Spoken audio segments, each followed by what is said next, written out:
Welcome to the Deep Dive.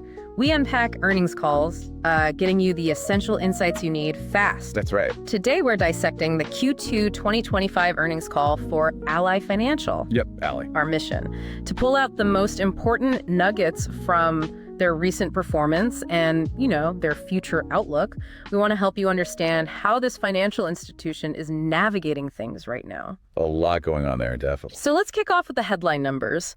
What was the immediate vibe from Ally's Q2 results? Well, management definitely sounded encouraged. You could feel the energy. They seem to think they're on a much better path financially. Okay. They delivered adjusted earnings per share of $0.99. 99 cents? And core pre-tax income reached $418 million. Pretty solid. Yeah. And the key thing is both metrics show double-digit year-over-year growth. So, real progress. And what about that all-important net interest margin, NI? Right. NAM, excluding core OID, it expanded to 3.45%. Okay, up 10 basis points quarter over quarter. Exactly. And what's interesting is that growth actually more than offset a 20 basis point drag they got from selling off their credit card business. So they overcame that headwind. They did. And core return on common equity, ROCE, also looks strong, 13.6% for the quarter. Although that includes the AOCI benefit, right? It does. Excluding AOCI, it was 10%. Sure. Still decent. But yeah, overall, the takeaway was definitely one of encouragement from management. They feel things are moving in the right direction. Okay, let's dive a bit deeper then. You mentioned that NIM expansion. What was really driving that? Was it just, rates or something more structural? Much more structural, actually. It's really driven by this deliberate remixing of their balance sheet. Remixing? How so? Basically, they're running off assets that don't yield much, like certain mortgages and securities. Okay. And at the same time, they're adding higher yielding stuff, specifically retail auto loans and corporate finance assets. And funding all this with their deposit base. High quality, stable, pretty low cost deposits from their digital bank. So it's a calculated shift. Makes sense. Trading up on yield, what were the specific ingredients that went into that Q2 NIM boost? Well, there were a few things playing together. You had organic yield expansion in their retail auto loan book. Retail auto lease yields kind of normalized after a rough Q1. Right, I remember that. Plus, they got a benefit from that securities repositioning they did back in March. Okay. And then ongoing deposit repricing and just that continued portfolio remixing we talked about. Are all those factors going to keep boosting NIM going forward? Or was some of that a one-time Q2 thing? That's a key point. Some of it, like the roughly 8 basis points from the securities move and the lease recovery, that's now kind of baked into the run rate. It helps the baseline, but won't add more lift next quarter. Exactly. It's part of the new normal, not an ongoing tailwind for additional expansion from those specific items. Got it. Okay, let's look at the broader revenue and expense picture. How did net financing revenue hold up, especially with the credit card business gone now? It was remarkably steady. Came in around $1.5 billion, which was consistent both quarter over quarter and year over year. That's even with the card sale closing April 1st. That is pretty stable. And other revenue? Adjusted other revenue was basically flat year over year. The loss of the credit card fee income and the wind down of their direct-to-consumer mortgage business, well, that was offset by growth elsewhere. Like where? Insurance, their smart auction platform, and some pass-through programs. They managed to plug the gap. Okay. And what about the expense side? Provisions for losses must have changed with the card sale. Oh, big time. Adjusted provision expense was down sharply, 23% sequentially and 16% year over year. Mostly the card sale impact. Primarily, yes. And on non-interest expense, adjusted was $1.3 billion. That's down 4% sequentially and 2% year over year. And I heard something about controllable expenses. Yeah, this is pretty notable. Controllable expenses declined for the 7th consecutive quarter. Wow, 7 quarters. That shows real discipline. It really does. Oh, and one more thing on expenses. They had a lower effective tax rate this quarter, 19%, because of a favorable state law change. They expect it to normalize around 22-23%. Good to know. So beyond the numbers, management also hammered home 3 kind of strategic takeaways. What were they emphasizing? Right. First, they talked about their sharp strategic focus, transforming Ally into a stronger, more profitable company, getting back to basics almost. Makes sense after selling off some non-core parts. Exactly. Second, the resonance of the Ally brand. They stressed how it connects with customers, building loyalty and trust. They mentioned their high net promoter score, and get this, about 15% of new deposit customers come from referrals. That's powerful. Word of mouth. Very. And third, their customer-centric culture, that do-it-right ethos, they call it. They linked it to top 10% employee engagement and 90% customer service satisfaction. So it's the strategy, the brand, and the culture working together. That's the message they're sending, driven by, disciplined execution from their team. Over 10,000 people. All right, let's get into the segments then, starting with the big one, auto finance, or dealer financial services. How did they perform? Very strong quarter there. Consumer originations hit $11 billion. $11 billion. Yeah, fueled by 3.9 million applications. That's an all-time record application volume for them, and the second quarter in a row they've set a record. That kind of volume must give them pricing power, right? Right. And selectivity. Absolutely. Being the top bank auto lender lets them be choosy, really optimize pricing and credit decisions. And the yields on those new loans? Origination yields were 9.82%, up a little from Q1, down year over year, about 77 basis points. But that decrease was actually more modest than the drop in benchmark rates. So relatively speaking, pretty resilient. What about the credit quality mix of those originations? Still very high quality. 42% of originations were in their top credit tier, the S tier. That's the 9th quarter in a row they've been over 40% tier. 9 quarters, that's a trend. It is, though they do expect that mix to normalize a bit gradually. Pre-tax income for auto was $472 million, lower year over year, mainly due to lower gains on leases and a dip in commercial auto balances. But lease performance improved from Q1. Yes, lease remarketing got back to roughly break even, which is much better than the loss they took in Q1. Okay, good recovery there. Let's switch to insurance. Dealer inventory exposure was up, but they posted a small loss. What's the story? Yeah, a bit of a mixed bag. Average dealer inventory exposure climbed 23% year over year. That's thanks to new relationships and, good integration with the auto finance side. So the business is growing its footprint. Definitely.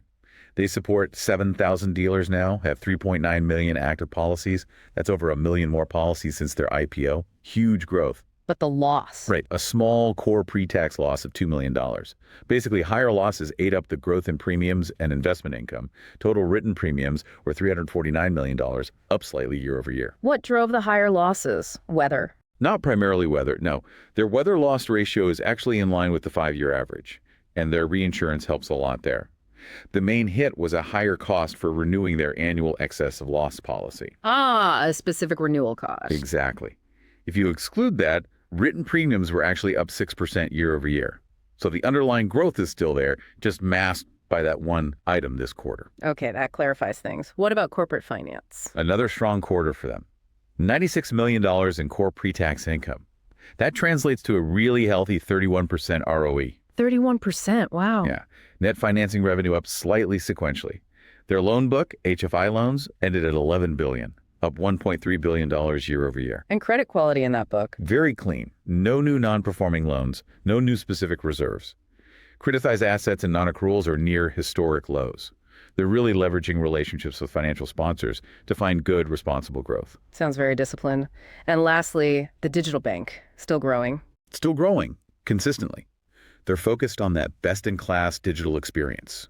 No hidden fees, good mobile app, ATM rebates, 247 service. And the customer number? All-time high of 3.4 million customers. That marks 65 consecutive quarters of net customer growth. 65 quarters. That's incredible consistency. It really is.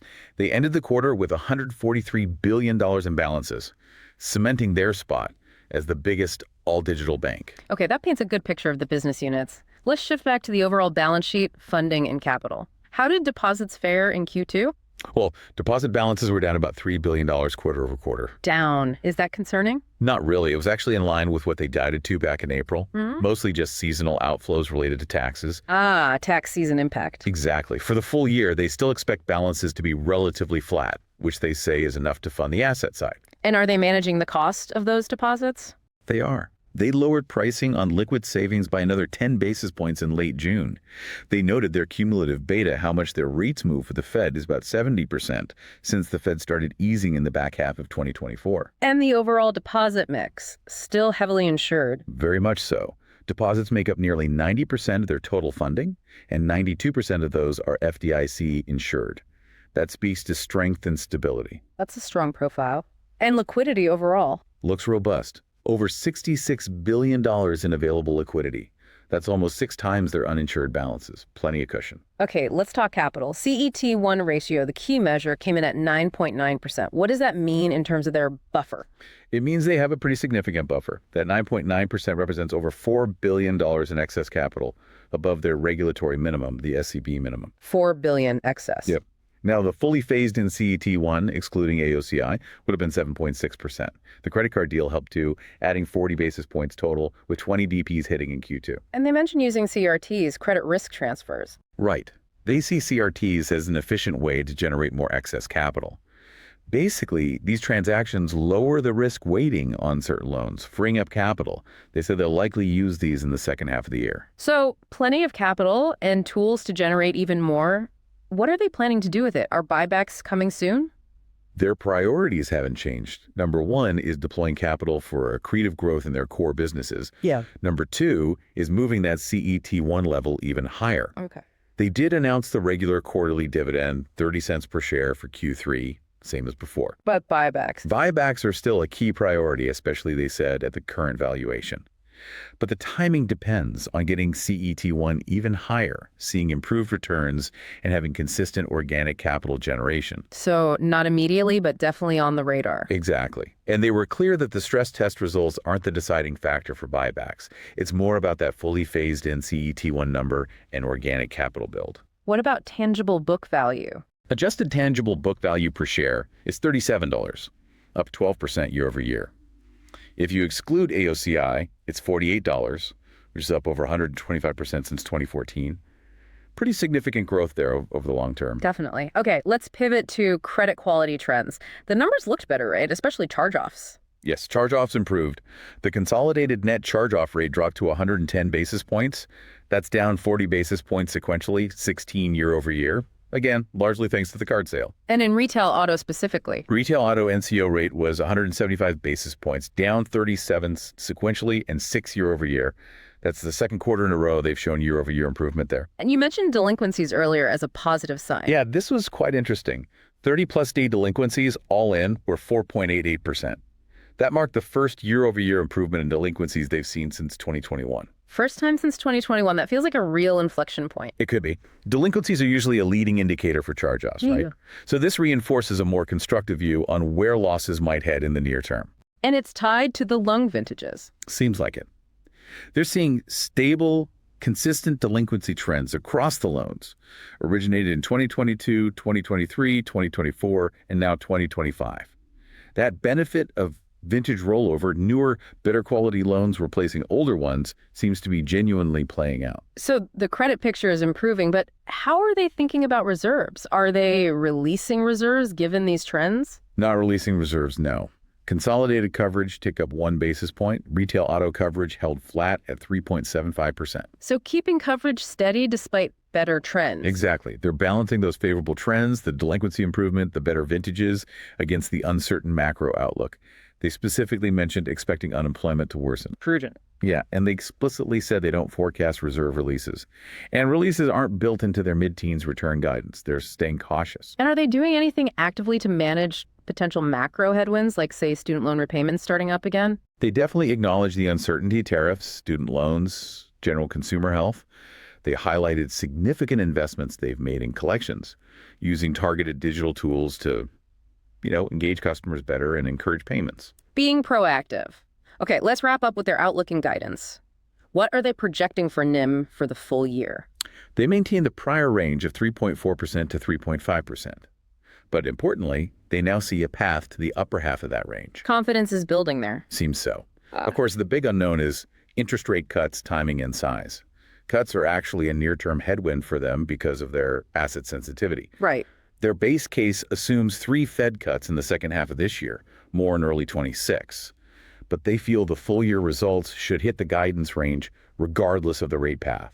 And longer term, they still believe they can get to a sustainable margin in the upper 3s. Okay, upper 3s medium term. And the credit outlook. They tightened the charge-off range. They did. For retail auto NCOs, they narrowed the guidance by 10 basis points, bringing it to 2% to 2.15%. Which implies a full-year consolidated NCO outlook of 1.35% to 1.45%.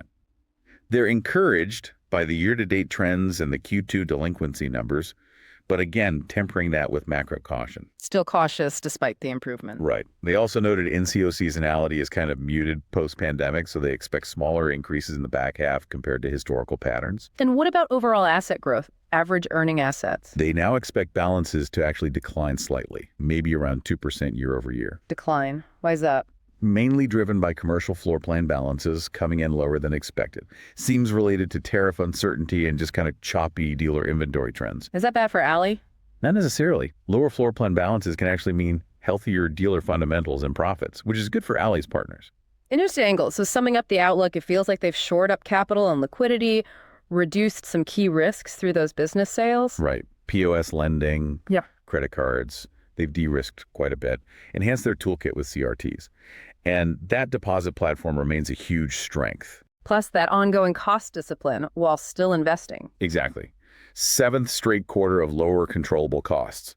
But they're still putting money into insurance, cyber defenses, AI, new customer solutions, trying to balance efficiency with future growth. So looking at the big picture from this deep dive, you really see an institution focused on execution, right? The strategy seems deliberate. Very deliberate. And you're seeing the results, the tangible benefits in the NEM expansion and the improving credit metrics. That balance sheet remixing and careful underwriting seem to be working. And the focus on those core areas, auto, insurance, corporate finance, plus the digital bank, it feels like a solid integrated approach. Yeah, diversified but connected. And it underpins that stable funding from the bank. It's also clear they're trying to be proactive about the macro risks, building capital, being selective on growth, aiming for consistency despite headwinds like tariffs or student loans. And that capital trajectory, the CET1, the potential use of CRTs, it definitely signals a stronger foundation, possibly for more capital return down the road. Which brings us to our This Is Not Financial Advice segment. Yes. The outrageous but plausible trade idea. What have you got for Ally? Okay, again, non-financial advice, do your own research. But consider this. Ally keeps talking about buybacks being a priority, especially at current valuations. Right. They've got over $4 billion in excess capital now. Organic capital generation is improving. They plan to use CRTs to potentially boost capital even more in the second half. So the pieces are falling into place. Potentially. So the outrageous but plausible idea is this. Maybe the market is underestimating just how quickly Ally could ramp up share repurchases once they feel comfortable with that fully phased-in CET1 ratio. You mean faster or bigger than expected? Exactly. A bet on accelerated, maybe significant buyback activity starting late 2025 or early 2026. If that happens, it could really drive tangible book value growth and maybe lead to a re-rating of the stock, even with the macro concerns out there. The market might not be fully pricing in that potential capital return firepower. Interesting angle. A play on accelerated capital return. Plausible, maybe outrageous. There depends on your view. Definitely something to think about. Okay, so to recap our deep dive on Ally's Q2 2025 call, a story of disciplined execution, improving financials, particularly NAMM and credit strategic focus on core areas, a strong capital build, and ongoing cost control. Those are the key takeaways. Improved performance, clear strategy, building resilience. Absolutely. And remember, everyone, this deep dive is purely for informational purposes. It is absolutely not financial advice. Please always do your own thorough research. Couldn't agree more. So what stood out most to you from Ally's quarter? We'd love to hear your perspective.